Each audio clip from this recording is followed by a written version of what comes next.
So people tell horror stories in our business about interviewing certain folks.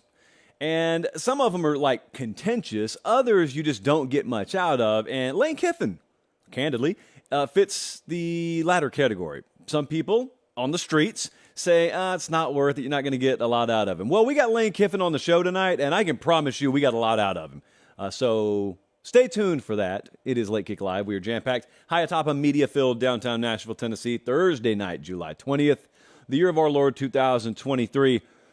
We got some SEC Media Days reaction. I'm not going to lead the show with it because I don't want to. I think there's something better to lead the show with. And you know what I want to talk to you about? I want to talk to you about whether you're happy. This is not one of those, are you better off than you were 4 years ago? But it is a, how did you feel 10 years ago about college football? Has it changed? We're going to work off of something that's already out there and add our flavor onto it. I am going to talk several teams from SEC Media Days. We've been over there 4 days. So the Grand Hyatt was our home. Well, I went home to sleep in my own bed every night, but you get what I'm saying. Saw a ton of things, talked to a ton of people behind the scenes. So you watched all the press conferences, and if you haven't, I got a lot of conversations with coaches on our channel right now for you to watch. I'm going to give you the scoop. I'm going to give you what people were talking about behind the scenes that they weren't quite brave enough to say on camera. It is Miami Spotlight Night, so we've got a lot to talk about. They're watching us in Lakeland, Florida, Marietta, Ohio, Modesto, California, and Charlotte, North Carolina. We have seen wonderful sub-traffic on the channel this week. I merely ask you, whatever you guys have been doing, whatever kind of peer pressure campaigns you've been applying, continue to do it. And a warning, this is mainly for Colin. The rest of you will just hear it. I'm going to the gym immediately after the show because this week has wreaked havoc on my workout schedule. That's not important to you. What is important is at some point during the show, I've got to take this pre-workout that I have mixed in a Callaway Bleu bottle, bottled in Hamilton, Georgia, by the way, and it's going to get real really quick whenever I chug that, and it'll be somewhere around the 7:30 mark. Okay. Yeah, it was Media Days week, and yeah, we'll be in Indianapolis, by the way, next week for Media Days. I don't really want to talk to you about Media Days to lead the show.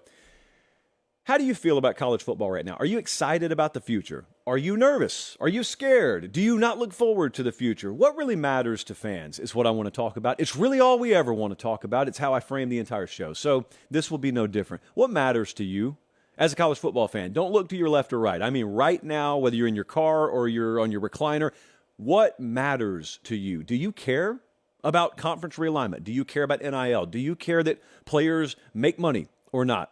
Do you care about how many teams are in a conference? Do you care about how hard it is to build and maintain a roster for a college head coach? Or do you care about your tailgating experience? Do you care about your ticket prices continuing to escalate? Which of these things matter and which don't? There's, I think, a little bit too much of an engine strapped on some of those topics. I think, this is my personal take, so I'm a fan just like you are. My personal take is, I think we talk way too much about NIL. I think the mechanisms of the transfer portal get talked about way too much. The portal itself, the players themselves, by all means, we talk about them as well. But I was over at Media Days all week, and I talked to a lot of people about this, but I think, and this is the third time that we've plugged this guy over the summer because he's doing great work, even though he doesn't work for this company, David Ubben over at The Athletic had the brilliantly simplistic idea of going to you. We do that all the time. He did it, and he said, in kind of a poll format, what matters to you? And how excited are you about the future of college football? I looked at the results. This is over on The Athletic. I looked at the results, and I said, wow, that speaks to me a little bit. Enough so that I told Jesse at about 4:30, hey, forget Media Days. I actually want to talk about this to lead the show. So they asked in this poll on a 1 to 10 scale, like 1 being the most nervous about the future, 10 being the most excited about the future. How do you feel about the future of college football? And 53% of you were between a 7 and a 10. So a majority of college football fans are really excited about the future. And that's exactly what I pick up from you guys. That is no different than the interactions I have with you in airports or in our comment section or in my DMs or email. And that number, I would argue, is even still a little watered down because when some fans say, I'm not excited about the future, it may just be a fan that's not excited about the coach that their team just hired. So they don't think they're going to be good. But if you were to rephrase it and say, forget about your team, holistically, the sport, how do you feel about it? Even some of them would say, I'm pretty excited. Okay, I get what you're saying. I'm pretty excited. So I actually think that number in real life is closer to 60%. I think about 6 in 10 of you are, on a 1 to 10 scale, about a 7 to 10 excited about the future of the sport. Well, that begs the question for me, where is all this talk coming from about this and that destroying college football? I've heard people talk about NIL in those terms. I've heard people talk about the transfer portal in those terms. I've heard people talk about the potential future of employment status, or stati, because there are multiple players. I've heard people talk about that as being a detriment to the point of destroying the sport. It's obviously not destroying college football. College football is really what fans care about. The fabric of the sport is what fans care about. The field's always going to be the same dimensions. The jerseys are always going to be the same color. So really, when we get down to the nuts and bolts, or as Nick Saban would say, when we pull the cake out of the oven, you cut into that thing, it's not what a writer or a commentator really cares about. It's what you care about. Like, it's what we, fans, it's what we care about. You guys just flat out don't care about a lot of that stuff. You'll notice we didn't lead the show tonight, nor will we have anything in the show tonight about Congress and NIL. I don't think you care. I really think you read those headlines and you click right past them, as I do, and I just tell people, hey, let me know when you got something. Like, do we have anything? Okay, I don't really, maybe you do care. I don't care about it, and I don't get the sense that you guys do. So here's what you do care about. You do care about conference realignment. That's what I found from this piece on The Athletic, and that is exactly what I've gotten from you. So nothing in this article surprised me. None of the results surprised me. The biggest issue, that's what David Ubben asked in this article from The Athletic. The biggest issue facing college football is what? To you. What is it to you? And NIL got some run. Lack of parity, surprisingly low turnout for lack of parity, even though I'm told that is just an astronomical threat to the future of the sport. Portal, roster management, like that got some push too. You know what the number one consensus response to the biggest issue facing college football was? Conference realignment. That's what you don't like. You don't like a team from Southern California playing a team from New Jersey in conference play. You like the territoriality. You like the regionality. You like the fact that this sport was made up of regions representing things more so than just a sticker that represents things. The Big Ten used to be a region. Now it's a sticker. The Pac-12, I don't actually know what the Pac-12 is going to be, so let's table that. The SEC, extending all the way from the coast to Texas. Texas touches New Mexico, which touches Arizona, which touches California, which touches the Pacific Ocean, which touches Japan, kids. So just, basically inches away from playing in the Asian Pacific realm. That's where we're at, college football right now. So you guys don't like that. I'm not crazy about it either. Now, we have acknowledged on this show, and I'll acknowledge again, there is some hypocrisy. It's probably not hypocrisy, but they'll call us hypocrites when we lash out against conference realignment, but then we're really excited to tune in to Alabama versus Oklahoma. You hypocrites, I thought you said you hated this. We hate the spirit of it. We'd love this matchup. In fact, we'd take Alabama versus Oklahoma every year. Could you give it to us as an out-of-conference game? Whomst amongst us wouldn't watch that? And the third question that I wanted to touch on tonight. Has the enjoyment of college football consumption changed for you over the last 10 years? Do you enjoy it less, more, the same? Now, before I give you the result, and there are like a dozen more really good poll results in this feature. It's behind a paywall, so I'm not giving it to you for free. That would be unethical. But I'm asking you again, do you think your consumption experience is better, worse, or the same than it was a decade ago, if you've been around a decade watching college football? A vast majority of you said it's the exact same, or just about the exact same. There were fringe minorities that said it's way better and way worse, but as I expected, vast majority of you right there still in the middle. There may be some things you don't love or care for. Newsflash, there always were those things. No one's ever been completely, totally in harmony with every aspect of college football. I mean, half of you have been bent out of shape your entire lives that Notre Dame's not in a conference. Did it ruin watching Clemson versus Florida State for you? Of course it didn't. Nor is a kid having $10,000 extra in his back pocket because he did a commercial with Popeye's Chicken going to really impact your viewership of North Carolina versus Boston College this fall, if they play each other. So I was over at Media Days today, and I was on with T-Bob and Jacob Hester, the guys from On the Bench, shout out, fellow Corn Hub members. And we talked about this, and I said, you know, a lot of folks say a lot of things are ruining everything around here, but really it's not. Really it's not. I always go back to this. Those of you who listen to the show pretty hardcore, you know where I'm about to go. Let's just pick a matchup. Let's pick Texas, Oklahoma. Okay, so here's my litmus test for whether college football is being destroyed or whether it's fine. Because this is what matters to me. I'm answering the poll question now. Here's what matters to me. Red River Shootout this fall. Texas OU. Brent Venables coming off barely making a bowl game. Sark and company looking to elevate from an 8-win season to winning the Big 12 championship game. They know they got to go through each other. It's a heated rivalry. The smell of funnel cakes are thick in the air at the Texas State Fair. And it's 31-31. There are 5 minutes and change left to go in the fourth quarter. It is 4th and 2. Texas is on the OU 31-yard line, and Sark has chosen to go for it over kicking a field goal because they're 1 for 4 on field goals that day. Play clock is at 8, 7, 6. Half that stadium's roaring. Half that stadium's chewing their fingernails to the nub. Hit the pause button right now. What matters to you? Do you care about NIL? Do you care about the portal? Do you care about how many of those kids didn't originally commit to Texas or OU out of high school? Or do you just care about the vibe that's being given off, whether you're watching on TV or you're fortunate enough to be in the Cotton Bowl in that moment? What are you soaking in? I'm soaking in that moment because that moment feels the same way to me in 2023 as it did in 2003. As for some of you, it did in 1973. As long as you have that, that's college football.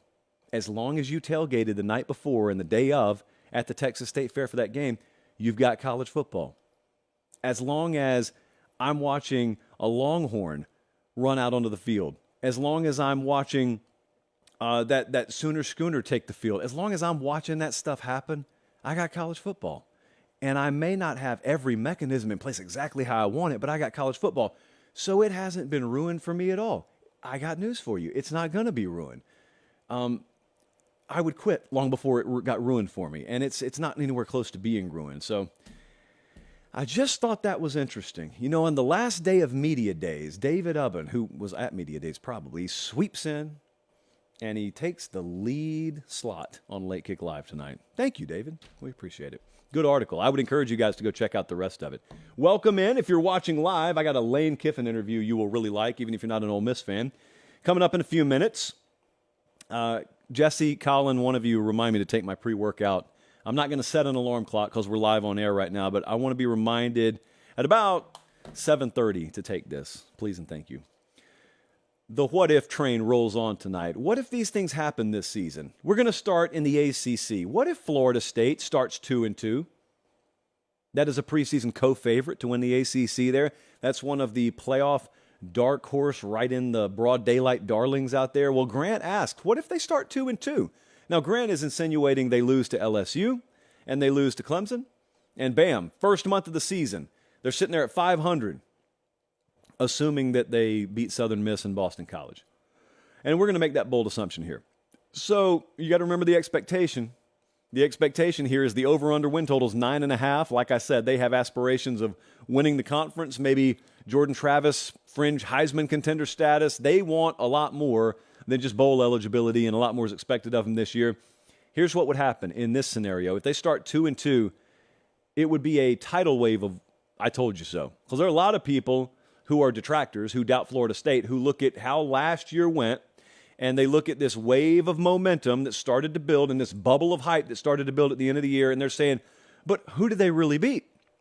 Which is one of the most tired arguments in college football. But it does matter. It does matter. It's just a case-by-case thing. It shouldn't be a broad consensus-held opinion. And they would say they played 3 ranked teams last year. They lost all 3 of them in the middle of the season. Then they beat some trash at the end of the year, and y'all got worked up about them. We tried to tell you. You installed them as your favorite to win the ACC. You picked them to go to the playoff, and here they are 2-2. Don't you feel stupid? Well, maybe they have a valid point. I would remind them, if this were to happen, it would happen before the month of October has even arrived. And so here's what I think would happen. I think it's possible that it actually does go down this way. These are 2 extremely losable games. they're underdogs in both of the matchups. So point spread wise, they actually should be 2-2. But let's just say they are, okay? What's happened there? Yes, you probably have lost out on a playoff shot, but the whole world would then look away from you, most of them would, and you would be written off, and then you would actually be able to get to work, and your schedule would significantly lighten, and you'd come out of your bye week, and you'd realize, wait a second, we only have one conference loss. And it's not division format anymore, so they take the top two teams regardless, so we're not getting boxed out just because of a head-to-head loss against a division foe. Let's go play for the ACC championship. Oh, maybe, by the way, Clemson's there, and we atone for that loss, and who knows? Just because we hadn't had a two-loss team make the playoff doesn't mean we can't. I think the ACC would still be within reach, and I think they may still be a very good team in that scenario. Or they get blown out 49-17 and 38-13, and it's a disaster. So, not all 2-2s are the same, as Meemaw would say. I think she was talking about line dancing, though. I digress. We move on. Here it is. You guys didn't go playoff. You didn't go conference championship game. You flat out said, Marcus, what if Texas wins the national title? Well, the world would implode. As you know it, the world would implode. Look at my fingers. Look at the nervous energy as I start to even contemplate this. Oh, by the way, we have burnt orange liquid in the chalice tonight. Coincidence? Yeah, probably. But I'm going to say I think not. If Texas wins the national championship, it would be unlike anything you guys in high school or younger have ever experienced. Most of you in college were not old enough to remember what the world was like when this was the case, because the last time they won one was 2005. And when that happened, it was what many call the greatest college football game of all time out in the Rose Bowl, Vince Young in Texas over Matt Leinart and USC. But you got to understand what a world where Texas is on top feels like. Texas is like one of very few programs, and Texas folks would tell you there is no other program like them. They have almost like the aura of an English Premier League soccer club. Like they're so much bigger than a Texas Tech or a Baylor or a TCU. The brand, it reverberates coast to coast, Seattle to Miami to New York to LA. You walk through airports, you throw up the Longhorn logo, and people know what it is. And if they actually started to fulfill on the always present immense potential of, forget about the team, the program and the brand, you would start to hear that word a lot, by the way, brand. Oh, people love to throw that around when an established brand reestablishes itself. Whew, brand. Well, that would be the case, and also they would be essentially a rocket ship being fired into the SEC. They're already recruiting very well. They already don't have a problem convincing quarterbacks and elite skill perimeter talent to come there. They've recruited on the lines of scrimmage very well. If they win a national championship, and you can't negatively recruit against them anymore by saying, Sark's never proven anything. Man, they're selling you hopes and dreams out there. We've got the hardware in the trophy case. If you can't use that against them, and they get to package up Austin, Texas, and the ability to win titles and get developed, and oh, by the way, there's an entire NIL machine in place out there, it's kind of hard to say no. So, Texas, if they won one, man, it'd be hard to screw that up. And I think there would be multiple trips to that college football playoff in the offing. Next up, you remember last year, where were you when the selection committee announced the Final Four? Or the year before, for that matter. Well, Roy hit us up and he said, what if we get another college football playoff Cinderella? I would have advice for you if this happens, Roy. I would say enjoy it while you can. It would be the last time you've ever seen one. Because we have an expanded playoff coming up, which people think is going to be a utopia for these sorts of things. In reality, your hopes and dreams are going to go straight up Hindenburg style in an expanded playoff. But for all the talk about how we're going to open up the world to more Cinderella possibilities, need I remind you, if this were to happen, you would have had a final 3 years of the 14 playoff that saw Cincinnati go to the playoff, TCU go to the national title game, and whoever makes it this year. And I'd be sitting there watching revisionist history tell me, oh, it was the same 4 teams every year. Even though, here we are, nearly a decade into the playoff, and the same 4 teams have never made the playoff twice. You hear what I said? For all the folks out there who tell you, oh, the same 4 teams make it every year. It's literally never happened. Any 2 years, not just back-to-back, period. There's never been a year where 4 teams made it and another year where those same 4 teams made it. And yet, the lies continue. So, Roy, if this happens this year, I'd golf clap the heck out of Kansas State. I'd root for them. I got a text from one of their folks today. Good people out there in Manhattan. Hope to get out there again this year and see them. It will be infinitely harder to pull that off in the future, so enjoy it while you can. Lastly, this would be a little treacherous. Devin said, what if USC's defense does not improve again? I think there would be wholesale defensive staff changes if this happened. This is not inside intel. It is a semi-guided opinion that I think Lincoln Riley went in there in year 1, and they massively improved the overall fortunes of that team. It takes more than one recruiting and portal cycle to stockpile yourself defensively, and that's if you recruit elite defensively. They haven't recruited elite defensively. They've gotten better. And the transfer portal, you go get a guy like Anthony Lucas and Bear Alexander, yeah, those guys walk in and they're instantly more impressive than anyone on campus. Hopefully you can add depth behind them. But if it doesn't improve this year over last year, I think you'd be looking for a new defensive coordinator, maybe a new defensive staff. And I think that while a lot of people would laugh at USC if that were to happen, there's a world where USC falls short this year because of defensive shortcomings. Lincoln Riley makes changes folks thought he should have made even at Oklahoma, and they're better for it. And people who have to play him every year end up looking back and saying, wow, I wish they would have been a little bit better, just enough to keep that defensive staff in place. It's a funny world. Be careful what you wish for. You just might get it. USC might suck defensively, and Lincoln Riley may pull a lever out there and may just dump his defensive staff, and all of a sudden he actually gets a defensive hire right, and you look out there and say, wow, USC with above-average defensive play. And Lincoln Riley and all those quarterbacks, 3 of the last 6 Heisman winners. He's developed. He's coached. So, yeah, we're going to have to wait until the back half of the year probably to see how this unfolds for them. But, yeah, I think there would be changes. I think there's one more year of leeway to play as ineffectively as they did last year, which is totally fair. And if it doesn't improve, I think there'd be changes. That's what I think. I think Academy Sports and Outdoors is wonderful. This show is presented by Academy Sports and Outdoors. They made our SEC Media Days coverage possible. You saw, let's see, Nick Saban, Kirby Smart. Tonight we got Lane Kiffin on the show. Like in about 2 minutes, we got Lane Kiffin on the show. Napier joined the show. We had all kinds of guests. We had 4 full days of coverage over there at the Grand Hyatt. Academy Sports and Outdoors makes that possible. And let me tell you what else they make possible. We've been talking about those Guardian caps this week. You see one right now on the screen. Football season getting ever closer. Some of you are on the fence about letting little Teddy play football this year.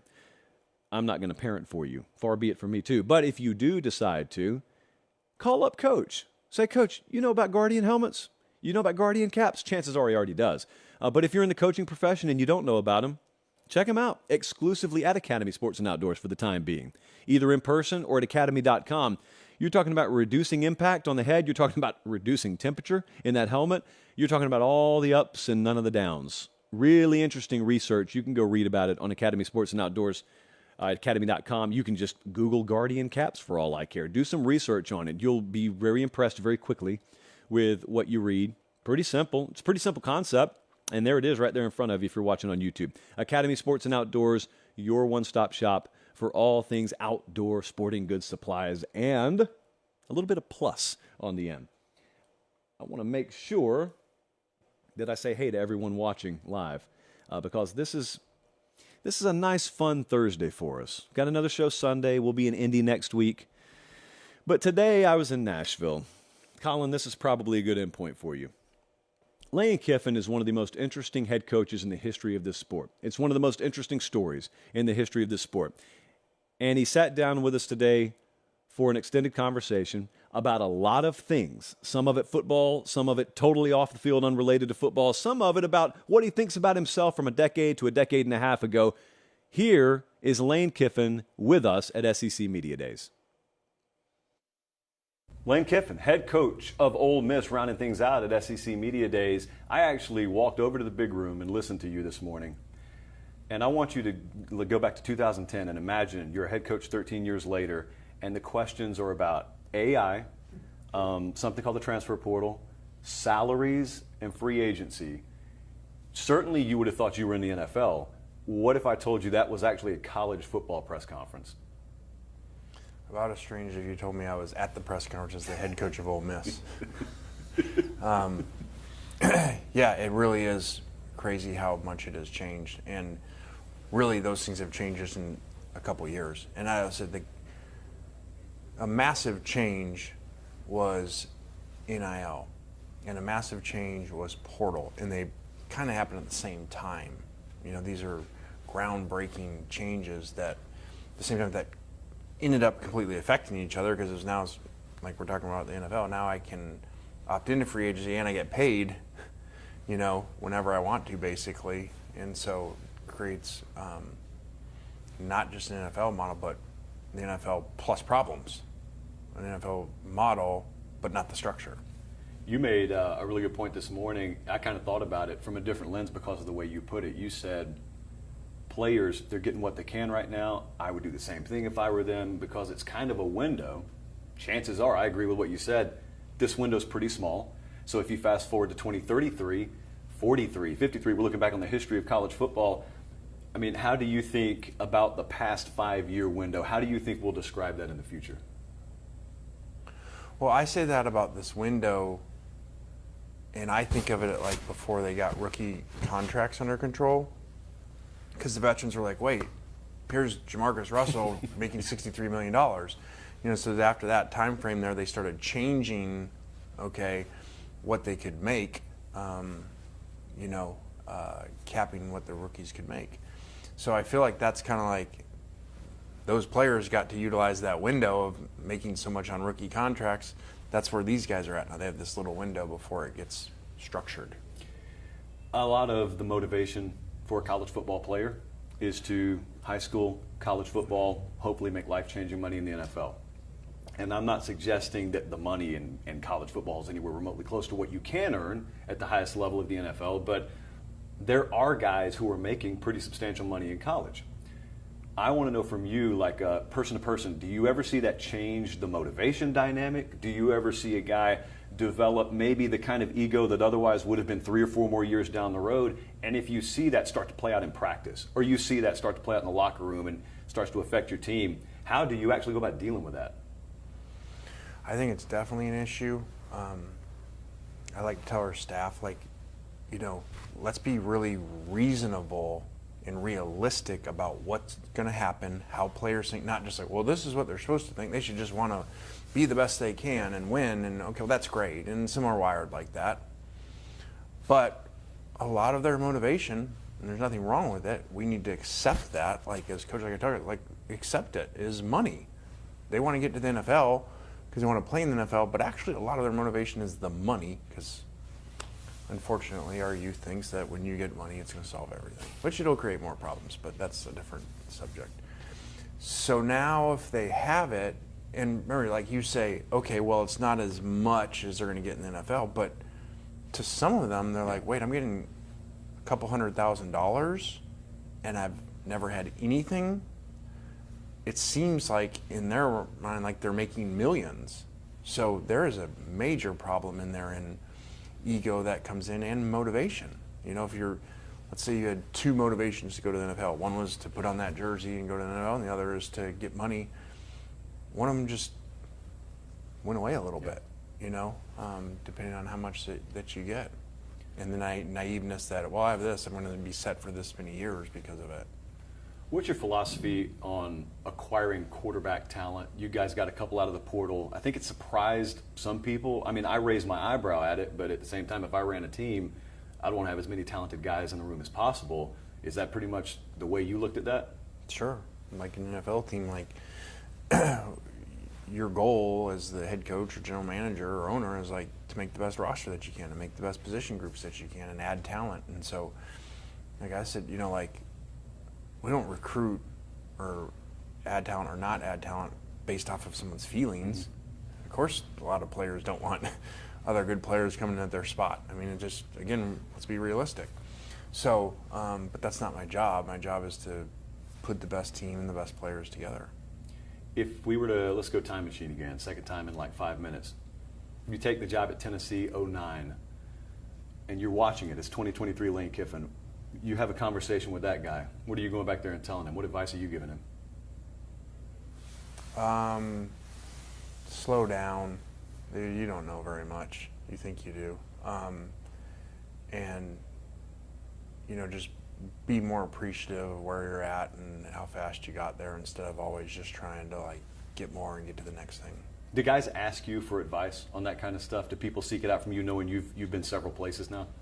Well, I think that our past is huge to help people and to utilize your past. And so even it happens all the time, like on subjects like what we're talking about, players and getting the money too fast, and then thinking, okay, well, that's all good. I got money, so all my problems are solved, and be able to go through situations and explain to them well, here, I had that really early, and that didn't make these things go away, so you still got to work on these things, and you still got to, fight your ego, which is a major monster when you get too much too early.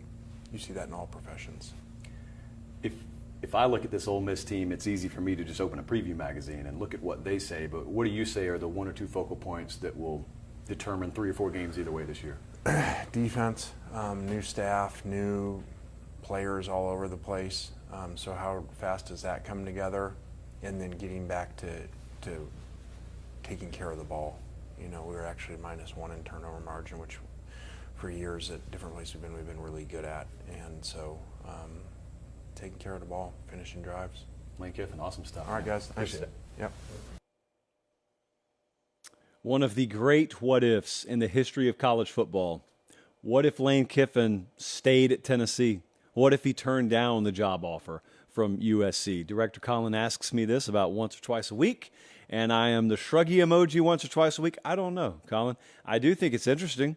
You listen to a little retrospective there, or an introspective, I guess that would be.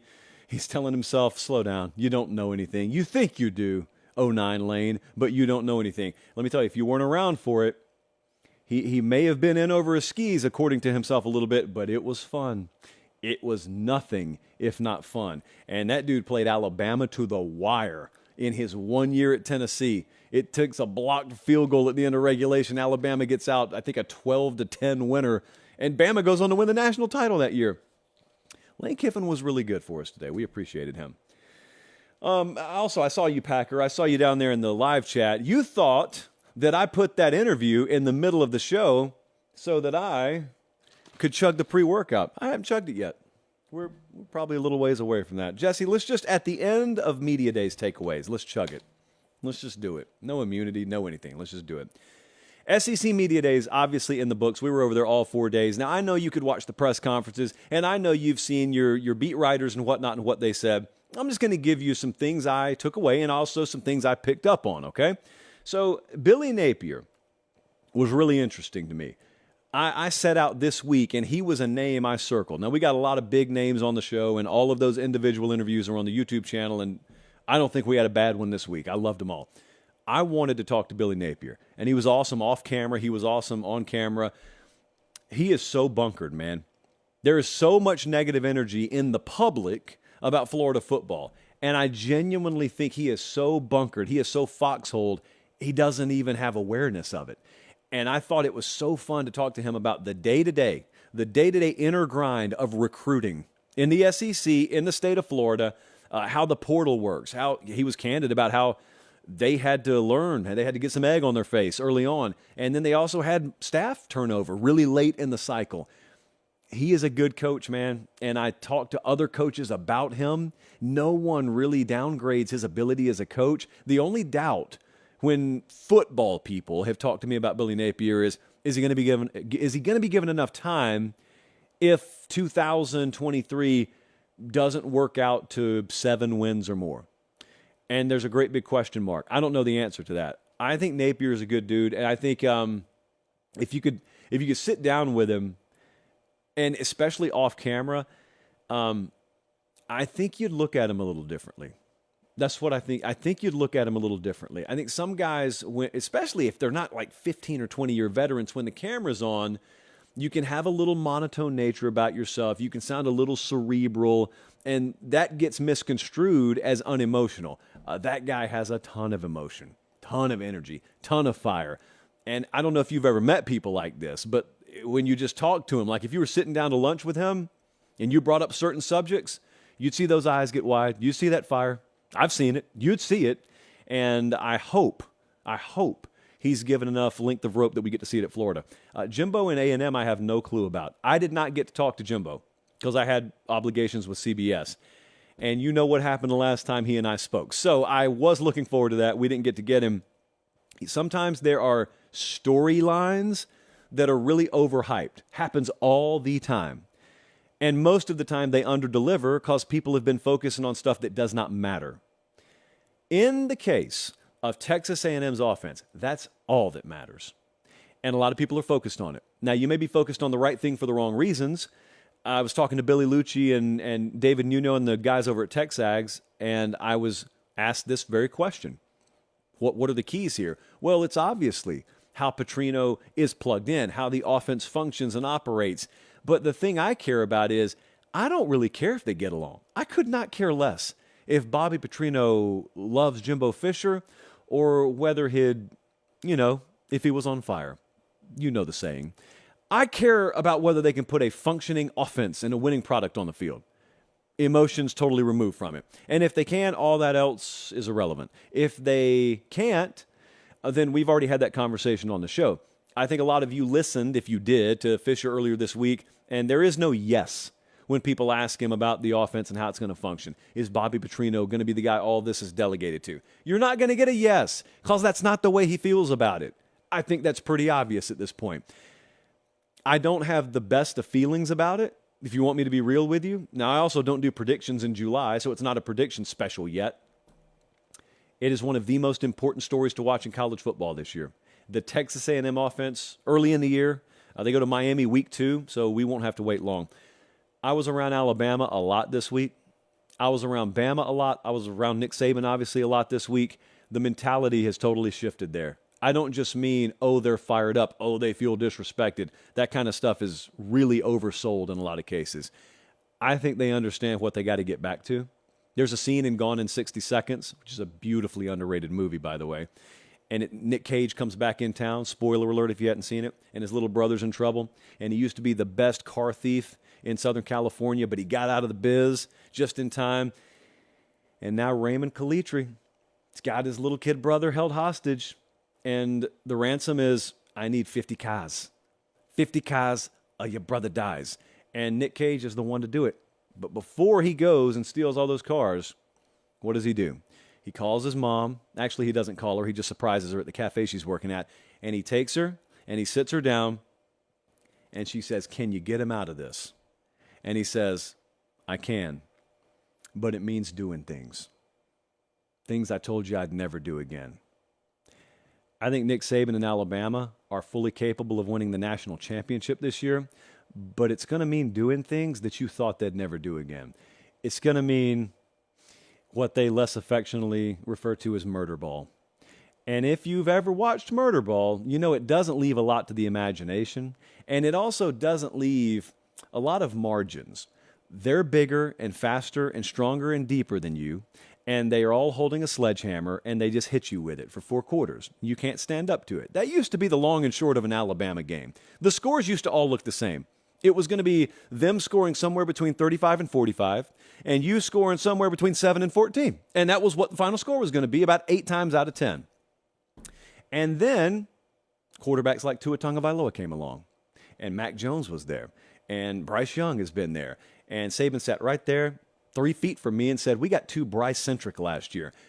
That is code for we were about to run the blank, blank, blank, blank out of the football this year.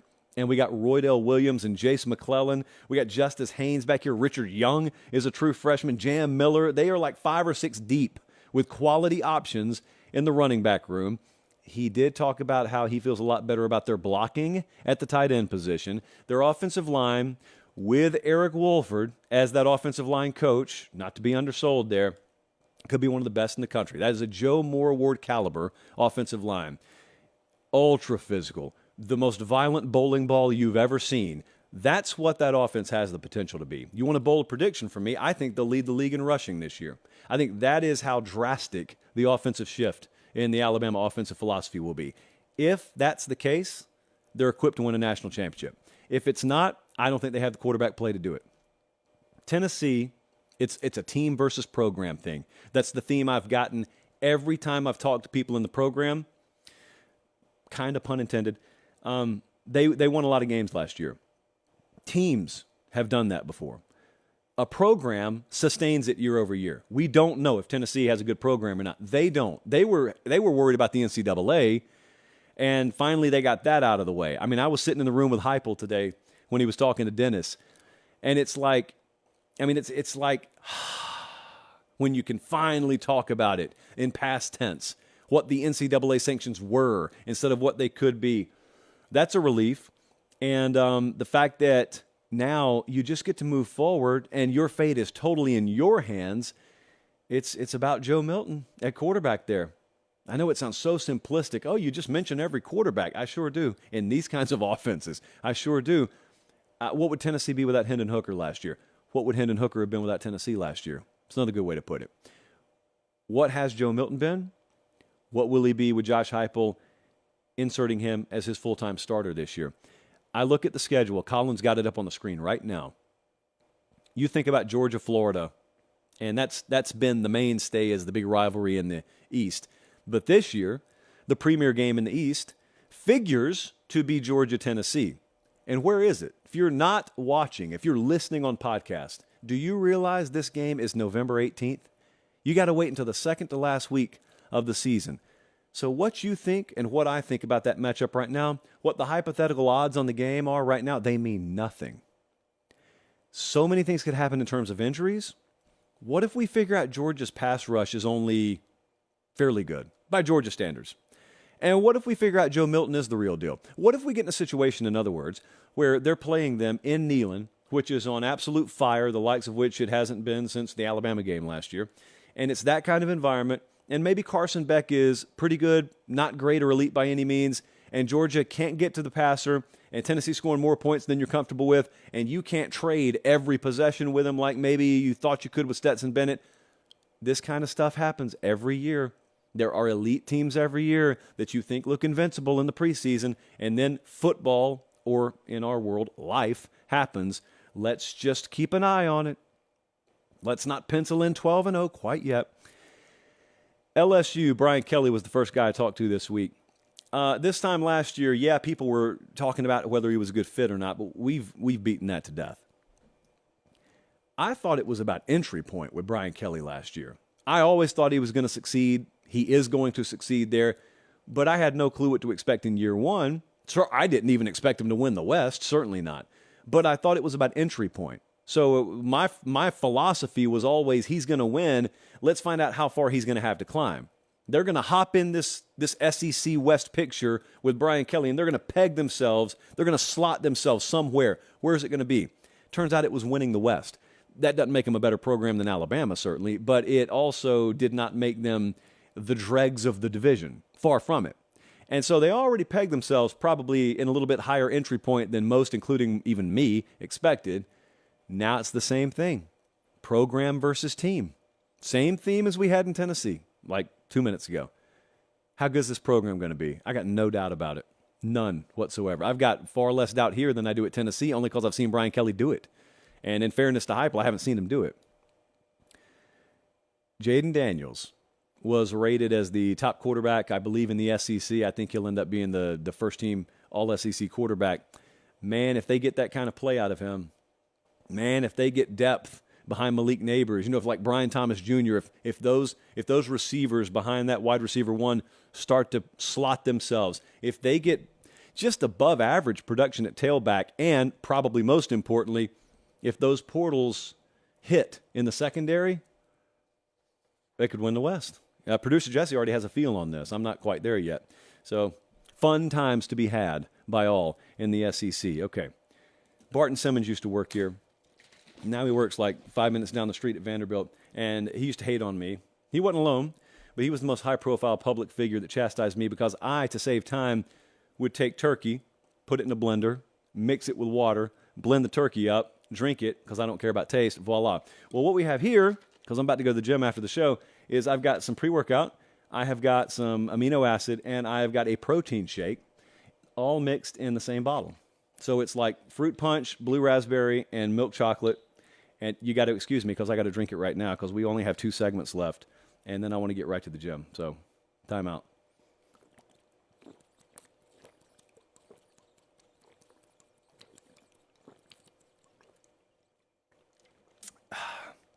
Could you please like the video and subscribe to the channel? Thank you. All right. Didn't do that for humor. It's just the life I've chosen to live. They're watching us in Seymour, Illinois, Hampton, Tennessee, and Clovis, New Mexico. I love people in New Mexico. I would love to know who you root for. Do you guys just stick with New Mexico State and New Mexico, in other words, or do you do New Mexico and Texas, New Mexico State and Ohio State? I just want to know, and I'm going to open that exclusively to our New Mexicans. I want to have a lot of New Mexicanity in the comment section. Bold prediction time, chapter 20. How about that? The 20th anniversary of bold predictions for this year. We're going right to Eugene, Oregon. Bold prediction number 1. These are from you, not from me. Davis from Bend, Oregon said Oregon's going to go undefeated in the regular season. Well, Davis, I'm slapping a 9 on the 1 to 10 boldness scale on this prediction. They were 10-3 last year under Dan Lanning. Now, they got just annihilated by Georgia in week 1, but then they went on to lose 2 other games by a grand total of 7 points. So a really good team last year. I went up there and saw them against UCLA. Really good game. Now, we believe in Bo Nix on this show. They are 9th in recruiting, 9th in portal this past cycle. I really love, as I've told you many times, the way that they're stacking talent in their defensive front is very important because it's rare in the Pac-12. They got 4 new offensive line starters. So any magazine you crack open, that's probably what it says the biggest question for them is. That plus defensive adjustment. They just got to be better on that side of the ball. I got reason to be confident they will be because their head coach is Dan Lanning. And if you're halfway decent as a coach, your program reflects your identity, and Dan Lanning's identity is that of a very good defensive mind. So that's a 9 for me, only because it's hard to go undefeated. It's really hard. And they, like many others out there in that top group, they pretty much play all the others in the top group. That's a 9. What about West Virginia? Hot seat, we're not doing that tonight, but Neil Brown's name would be well up there. Well, we got a question from Gibson in Clarksburg, West Virginia. And it's not a question, it's a bold prediction. He said, West Virginia will sweep Pennsylvania. Just a keystone sweep. They're going to beat Penn State and Pitt. Now, for those unfamiliar, West Virginia plays Penn State opening night. And it's a night game in Beaver Stadium. And those folks hadn't had expectations this high in quite a while. And there comes West Virginia into town. We got a point spread on this game. Penn State's favored by 20. And my guy here is telling me not only is West Virginia pulling that upset, they're also going to beat Pitt. And they're only a 1-point dog against Pitt.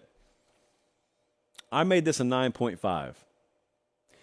I don't see a world, candidly, where West Virginia is capable of slowing down Penn State's ground game.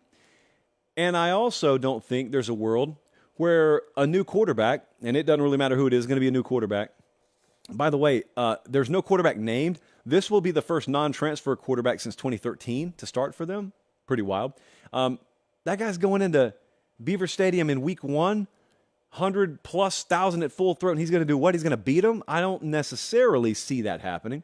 And so I'm going to make that a 9.5. That defense was a mess last year. I don't see that being rectified over the span of one offseason.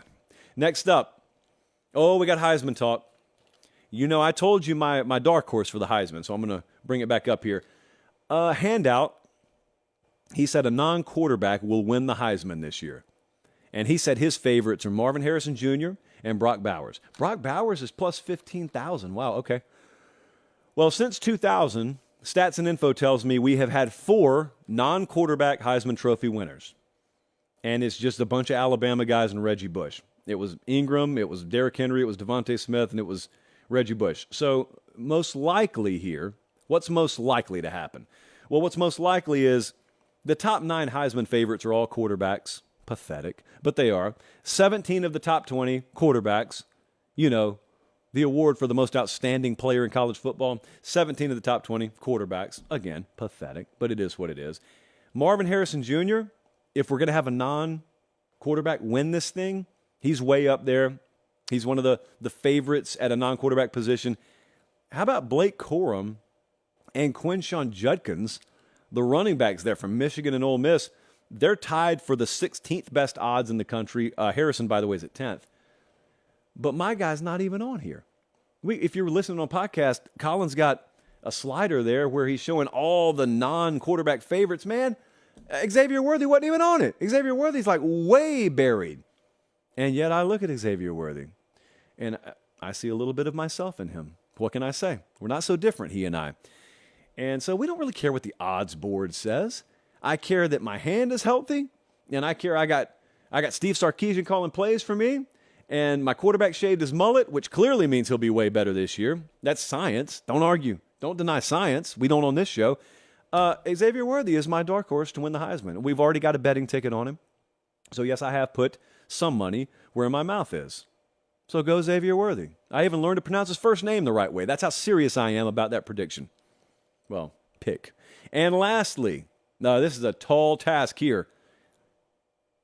Did I put a rating on that? I made that a 9. Sorry. That's how bold the prediction was. It's a 9. This one's even bolder. Trevor from Arvada, Colorado, said Colorado will beat TCU and Nebraska to start the season. Well, I got a 9.5 on the boldness scale for this one. They open against TCU. They're a 20.5-point underdog on the road. And then they've got Nebraska at home, and they're an 8.5-point dog there. For those who have been living in caves, let me remind you, Colorado has 73 new players on their roster. 51. I can't believe these are real numbers. This is not even the metric system. This is real life. 51 transfers, 22 new recruits, 73 new players.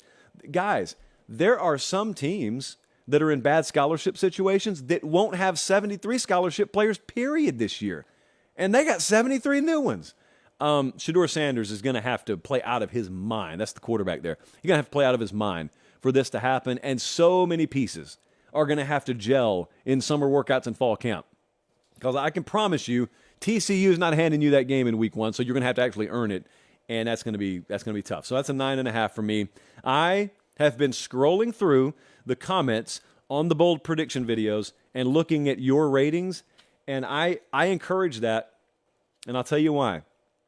Because in December, we review a lot of these segments, and some of you end up looking like total geniuses. It's rarely me. It's mostly you. So by all means, because I won't even call you out if you end up being wrong, but if you end up nailing it, it's like picking the winning lottery numbers. No one knows that you've bought tickets for 15 years. They only know that you bought one the night you won.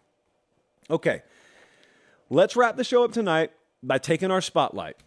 And it's a very powerful spotlight, and we've been putting it on program after program. And tonight, I want to go a place that we were last month. Tonight, the spotlight is on Miami, the Hurricanes, everything that you need to know about them. Well, the first question, and by 10 miles, the biggest question here, are we getting Tyler Van Dyke circa 2021? Are we getting Tyler Van Dyke circa 2022? What kind of quarterback play are we getting? Listen, I didn't tell you guys this story. When I was down in Miami, I tossed the ball with him for like 20 minutes. I didn't tell him this either. I didn't want him to know. I'll tell you this now. I was tossing with him. We were in the indoor because it was pouring outside. And he busted a blood vessel on my finger. I no-sold it. We kept tossing. I didn't drop a single ball. Neither did Francis Malagoa, the freshman left tackle, for the record. And so I don't know why I tell you that other than to brag that I threw around the ball with him. But I will tell you this. There's a lot of excitement in that building about the new offensive coordinator. And there's, how should I put this? There is not a lot of teary eyes that the former offensive coordinator is out the door. I think I've been as diplomatic as I possibly can be with that. 2 years ago, over the final 9 games, when Van Dyke was the starter, 325 yards per game, 25 touchdowns, 6 interceptions, and then Last year's experiment that was a disaster sees him pass for over 100 less yards per game. Woof. So, you find yourself a wide receiver one, you start to get that room shaken out, shaken out, the way it should be. What kind of quarterback play are we going to get? That's question number one. Question number two, how impactful are those transfers and true freshmen going to be? That's what everyone's so excited about down there. I just mentioned Mauigoa, the left tackle, alien. Total alien. Crazy athlete. He's going to start for him. Reuben Bain, there on the edge, he's probably going to start for him. Javion Cohen, the transfer from Alabama, a likely starter on the interior of the offensive line if he's healthy. Number 7 overall portal class. You're going to get a really strong taste of 2024 Miami this year. It's just that in the meantime, what if they're so good they go ahead and start winning this year? What a novel concept. Question number 3, got to be better defensively. New defensive coordinator there, Lance Guidry. He and Shannon Dawson, both Louisiana boys. What's the caliber there? They allowed 40-plus points in 5 of those losses last year. And those were not to just the big boys.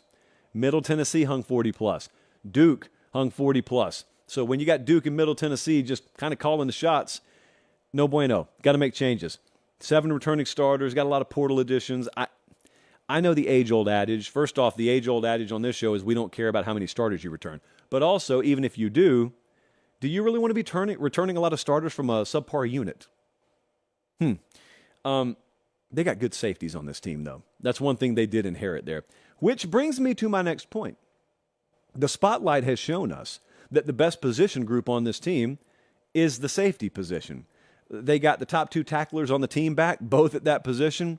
Cam Kitchens, you see him right there on your screen. If you're watching on YouTube, first-team All-American. That's what he did last year. James Williams, All-ACC honorable mention, and I don't think they believe he's come close to scratching the surface of his potential down there, just talking to some people when we were down there last month.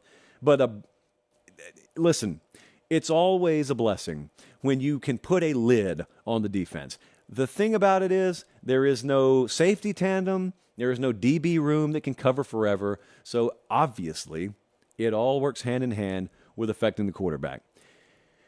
I want to know breakout players, though. Every team, because this is not the NFL, every year there's a player or multiple players that end up shining for your team that did not get a lot of preseason love. Well, we need to give Elijah Arroyo a lot of love.